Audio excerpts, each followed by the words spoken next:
Hello, welcome back to Math Time with Professor Prime, and I'm your host as always, Professor Prime. And today we're going to talk about math and The Last of Us, which I look forward to discussing. We're going to talk about the gameplay, the story, the world, in the game in the more meta sense, as well as all the math that's involved in all of that. And we'll be talking about those things and more, and we'll be talking about my feelings on the game. What I want you to do though is assume all the spoilers. If you don't want to watch it with that in mind, fair enough. If you don't care, also fair enough, and you want to watch, I'm here for it. With that in mind, I'll try my best to avoid spoilers, but I just don't want to hold myself back. Again, assume all the spoilers, and whatever you decide to do, that's okay with me. Fair enough. So let's get into it. Again, assume all the spoilers. All right, so with The Last of Us, I'm willing to bet that a lot of you all are familiar with it. But the idea is, you are in a post-apocalyptic world where the idea is, the world has pretty much been kind of devastated by a mutated form of cordyceps developing and being able to infect humans. And so you navigate that world. Is Joel largely in like later Ellie for a little bit. And the idea is just like seeing how like the characters in this world are dealing with the outbreak. And I think it's interesting because you're dealing with characters that were there beforehand and there afterhand. Because like in the beginning, you deal with seeing what happens after it's been a thing for a while, like the cordyceps. And so, for some context, if you didn't know, cordyceps are a genus of fungus. There's several different species, with some of the species being able to do exactly what they do in a game, albeit on a much smaller scale. So, like a lot of species that belong to that cordyceps genus are capable of taking over insects. Nothing's like as big as a human. So I appreciate what they did in the game where they said it was a mutated version of cordyceps that developed that ability to infect humans. And what's interesting is like in real life, they this fungus it can, like I said, take over certain insects, i.e., ants, for example, and it can take them over after a while, and it kind of drives them to like spots where it can grow the best. It then kind of uses that body to spread itself. So it's pretty diabolical stuff. And if you're not that familiar with fungus, like just looking into it a little bit will kind of just be like some of those fascinating stuff that you encounter. And I'm not even kidding on that. Like it is deeply fascinating stuff, but it's also horrifying stuff. Nature is something else, I tell you. Like because with the cordyceps, right? That's one example of like a fungus doing some pretty crazy stuff, or a type of fungus doing some crazy stuff. But when you look at like fungi as a whole, like it's wild because they use mycelium or create that, and it's pretty strong and does wonky crazy stuff like even generating a fungal network underground that connects like different vegetation and trees and all that sort of stuff. But I do want to get back, into the math, so I'm gonna do that. But it's just worth noting.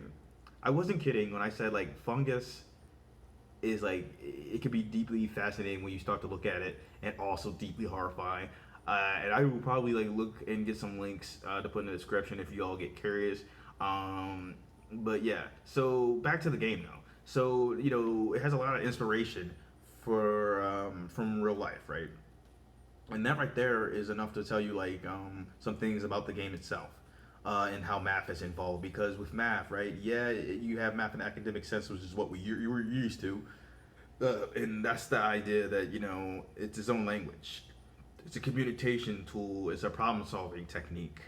I mean, sorry, or it's problem-solving skills. It's developing all those, and what the math that we learn in school represents. That's what the universe is doing. It's what you and I are doing. I mean, we're using it to say something about the past, the present, the future, and ourselves. And so And we use that to like develop a lot of things in the world. You know, it's in our music, it's in our cars, it's in our food. You know, how we grow that food, how we sell that food. It's in our currency systems. It's everywhere and in everything. And so, in The Last of Us, is no exception with that, right? And so that's one way. But if we like go into the gameplay a bit, we start there. We could talk about it further and then go from there. So with the gameplay, it's focused around like each segment or each chapter you're going around and you're trying to like find some item or you're trying to get to from point A to point B. Um, and in that process, you're getting character development, you're getting different elements of the gameplay. If we focus in on the combat, um, you are fighting either really horrible people or you're fighting people that no longer really exist in a sense because they've been infected and are effectively dead. So you're fighting like the cordyceps infected hosts, or you're fighting again horrible people. um, and to that end, there are several different ways you can do this, right? You can do your melee weapons, or you can do like more long range techniques, or more long range weapons, um, or your fist. So with the fist, it's gonna be harder to take down some of the opponents. Like, and I think it's also worth noting that you're using your fist as Joel, like with uh, the melee weapons if you don't have a separate melee weapon with you, and then for like Ellie, you don't pick up melee weapons because you already have one. Most melee weapons break, but the weapon that Ellie wielding, sorry, is wielding, it was a knife that doesn't break. But and there's pluses and advantage to like having that item.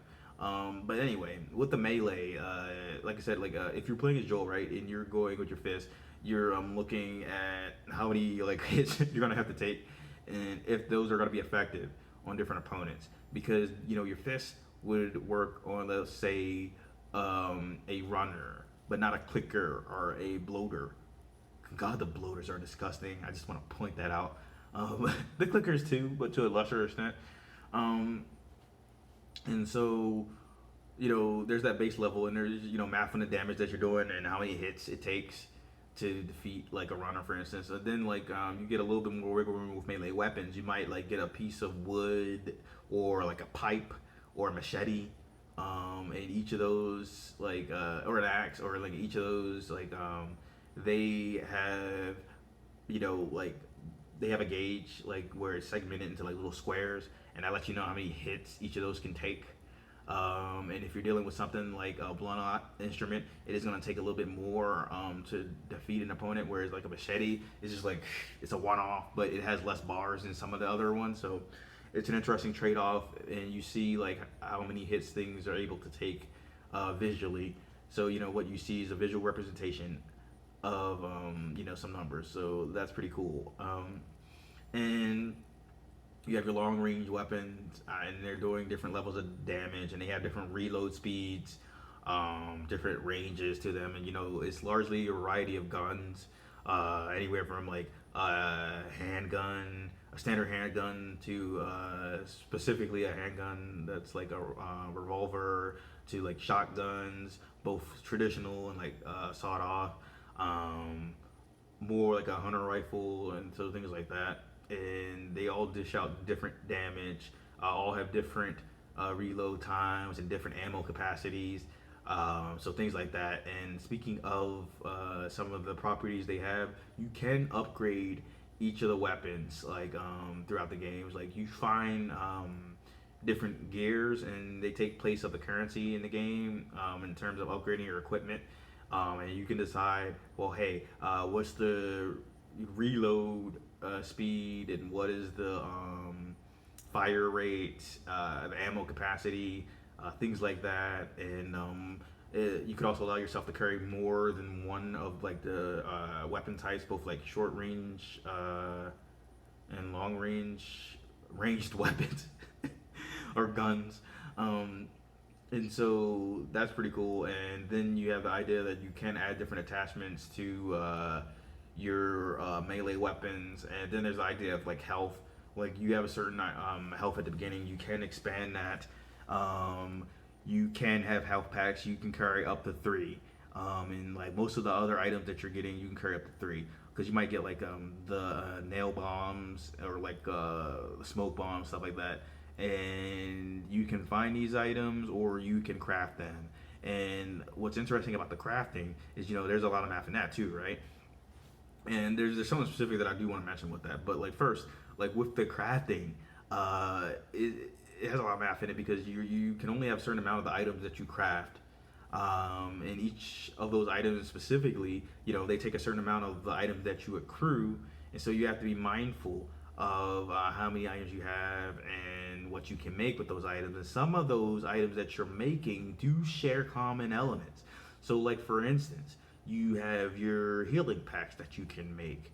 They have the same ingredients is Molotov cocktails. So you got to decide what you want to do in some of those cases. Because like, hey, do I need to have these health packs or do I want to have like this Molotov cocktail, right? Because with the health packs, it's like, hey, I might be damaged, so I might need that. And with those health packs, when you use them, they do take time to use them, but you can decrease the time that it takes. And there's math in that too. And then if you're going to weigh out what you want to do, there's the health side that I mentioned. But what about the Molotov cocktail? It, it's good for damage control, right? Or good for crowd control, and dishing out some serious damage, right? Because it's going to be setting, fire to whatever it hits. And either you can use that to create a border and things walk through it and then they'll get hit, or you can hit like a particular enemy and it can catch other enemies can catch on fire. So it's like, do you want to dish out the damage or do you want to have that health option? And what's interesting about weighing those choices is, on one hand, if you go for the health packs, it's like, hey, if I take damage, I can recover it. Whereas with Molotov cocktail, the idea is like, if I can dish out damage, then I won't take it. So in both cases, it's like, it's regarding your health in a sense, right? And I think that's pretty cool. But in any case, you have your crafting system, and you have different skills that you can build up during the game, by collecting like these like pills where it's like, oh, a multiple of five pretty much, where it's like, oh, I can get 5 of these, 10 of these, and so on and so forth. And I think it might be like there is one that is worth one, then everything else is like 5, 10, 15, 20, and so on and so forth. But you get enough of those pills and you can upgrade the skills that allow you to do things like take less time to heal, craft faster, and all that stuff. And math is at the core of all those things, right? It's at the core of like collecting items to get better. It's at the core of timing. So you have this idea of resource management and what you want to do and what you want to do in particular that is tailored to the way that you play the game or how you think is strategic, right? So that's all pretty cool to me. And by doing certain actions, you're building up some like money that you can use outside of the game to get items that are inside the game. And to explain, the idea is like there are certain actions you might do that are special, that when you net the money, you don't see it within the game. You see it at you see it when you go to menu items outside of the game, and you could use the cash that you got from doing specific tasks or specific like small things that aren't like mandatory. You can use those to buy different outfits and things along those lines. And there's math in that too. And so yeah, like there's a lot of math in the gameplay and like and taking chances and stuff like that, because right, like if you're finding items, you want to make sure it's worth like looking around. And I think like for the most part, yeah, it's worth it to look around. But if you have a bunch of like infected on your hands, then you might want to skip getting the resources here or there because it may be too dangerous and you don't want to take that damage. But at the same time, if you're careful about it and you're building your resources, then you can take the battle to them. It's all in what you want to do. You can play this game more like on the stealth side or more on the action side, and that's up to you. And for me, it varied, right? Like there was times where I wanted to play it on the south side, and I didn't feel like dealing with this battle or that battle, and I wanted to maintain my resources. And then there were other times where I took the war to them, and there's math in making those decisions, right? Because I'm concerned with resource management. I'm concerned with the damage that I can dish out versus the damage that I can take. And so that's all really cool to me. And there's math and how these worlds are built. Sorry, how the world is built in that game and how you navigate it. There's math and like the puzzle solving, math and how the characters are interacting, and math and how like the game plays out and how long it might take you. There's math in how everything was constructed, right? There's a formula to it, and I think that's really cool. And it was like The Last of Us is an insanely popular game.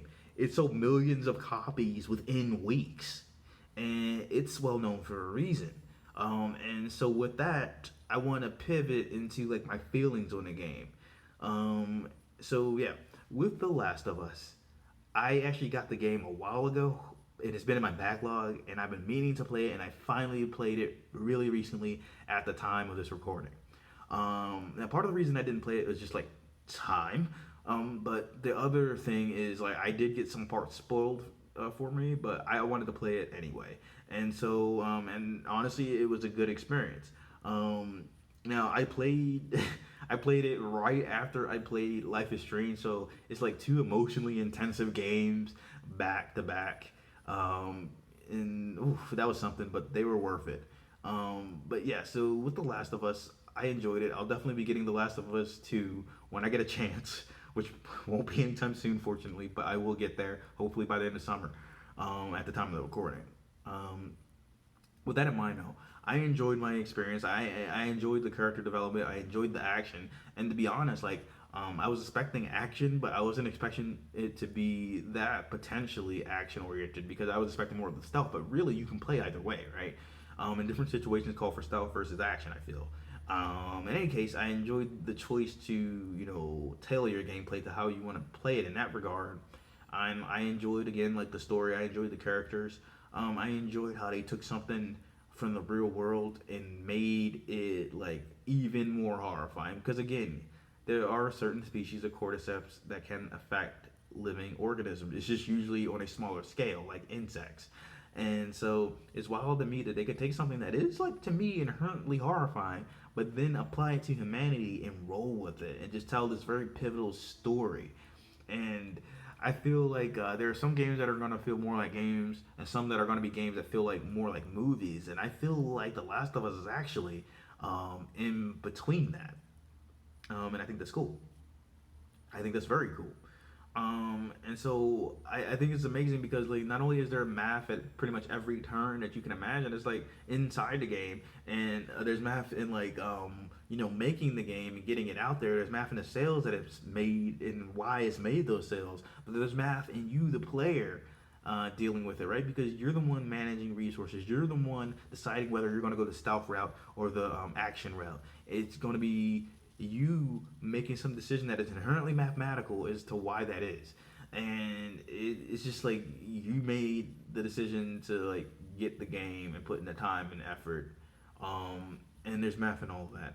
And like I said, like overall, though, I enjoy and respect the game. It was a long time coming in terms of playing it, but like I've been going through my backlog recently and playing some overdue games because like the way I've game is I tend to like play a combination of new games that I really want, replaying old games, and playing games that I have accrued because I wanted the games and I just haven't found time to play them yet. So I end up building up a backlog. So this is where I'm at currently, like playing games through my backlog. But I've also like in this last year or last 2 years, I've been playing a lot of games and not only the backlog but like some new games that I wanted and replaying some old ones that I haven't like replayed in a while. But back to The Last of Us. I am glad that I made the time for it, and I'm glad that I played it when I did. I think it would have been great if I played it back when it came out, but that's not what happened. So I'm glad that I got to have that experience now, and I look forward to playing The Last of Us 2 when I get a chance. And I know that they're planning to do a show. They're working on that, and I get it. And there'll be a lot of math in making that show too. That being said, it's like it's so story driven that I get that. And for me, like I enjoy playing the games, but either when it comes to adapting video games into shows or movies, like my thing is like I'm always a little bit curious, but it could go either way. And I think it's like ultimately a benefit, especially with some of the high caliber stories that they're adapting, like The Last of Us, for instance. And I say that because, right, like, not only could I find enjoyment potentially in those sort of stories, but there's gonna be some people who like either don't game because they don't want to, or they don't have the time to game. And this is a chance for them to get that opportunity. That was redundant. To play, or rather, enjoy the story of the games that we play, because like games can have some of the richest stories out there, right? It's not limited to just books or TV shows or movies, right? So it's good to see games with strong narrative get to expand their franchises, and have people potentially enjoy that material. And then also, you never know what'll happen because of that. Because you might have someone that might like watch The Last of Us, or watch the upcoming Resident Evil, or down the road the upcoming like Horizon series, or the Halo series. Now I haven't really watched it, but you might have people watching these sort of shows, and then they were like, well, maybe I should check out the game, right? So you just never know. It could be really cool. But back to The Last of Us. I won't belabor the point, but I will say it is one of those games that I feel like legitimately lives up to the hype.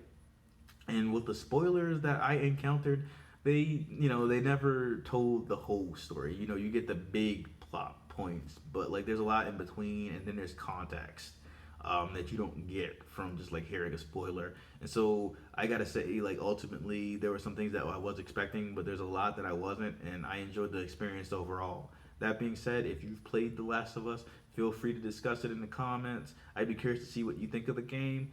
And yeah, I enjoyed it. I really do believe it lived up to the hype. If you agree, please share. If you disagree, still, I'd be curious to hear your opinions either way. That being said, Professor Prime out.